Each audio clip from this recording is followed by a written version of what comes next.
Hello बच्चों, let's read the question. Question क्या है? Chloroplast are disrupted and the stroma separated from the lamellae.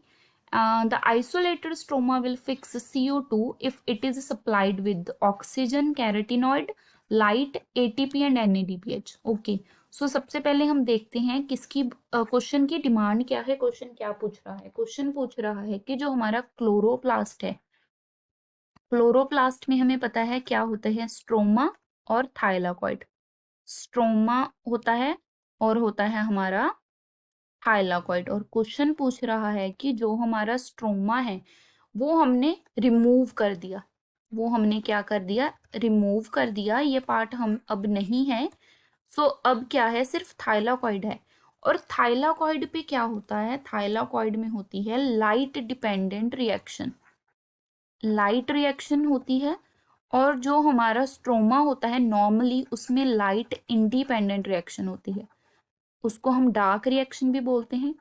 Light independent reaction का मतलब ये है कि उसको लाइट की जरूरत नहीं है। थाइलाकॉइड में लाइट रिएक्शन होती है और वो क्या बनाता है? वो बनाता है एटीपी और NADPH।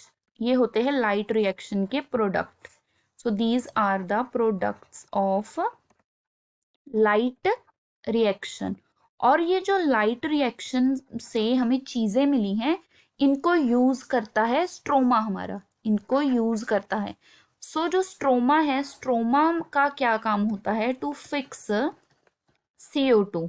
टू फिक्स CO2 उन्होंने जो CO2 है उसको शुगर में कन्वर्ट करना होता है। शुगर में कन्वर्ट करना होता है with the help of ATP and NADPH। इसीलिए हम इसको क्या बोलते हैं? इसीलिए हम इसको लाइट इंडिपेंडेंट रिएक्शन बोलते हैं, क्योंकि ये डायरेक्टली लाइट को यूज नहीं करता, बट ये लाइट रिएक्शन के प्रोडक्ट को यूज करता है।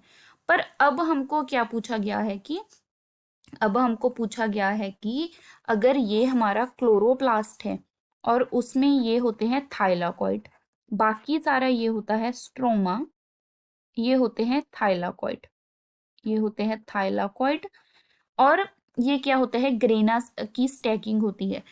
हमारे जो स्ट्रोमा है उसमें होगी लाइट इंडिपेंडेंट रिएक्शन, मतलब कि यहाँ पे केल्विन साइकिल चलेगा और यहाँ पे ATP और NADPH बनेंगे।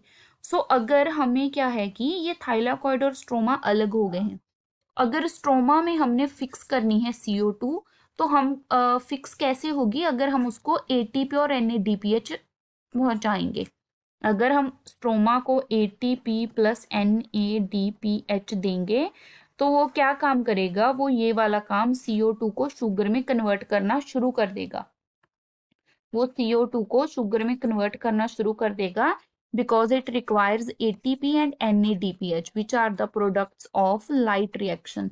तो हम कह सकते हैं कि अगर हम स्ट्रोमा को अलग भी कर दें, स्ट्रोमा को रिमूव कर दें, पर अगर हम उसको ATP और NADPH देंगे और वो CO2 को फिक्स कर सकेगा, तो हम कह सकते हैं कि जो हमारा फोर्थ ऑप्शन है वो हमारा करेक्ट आंसर है।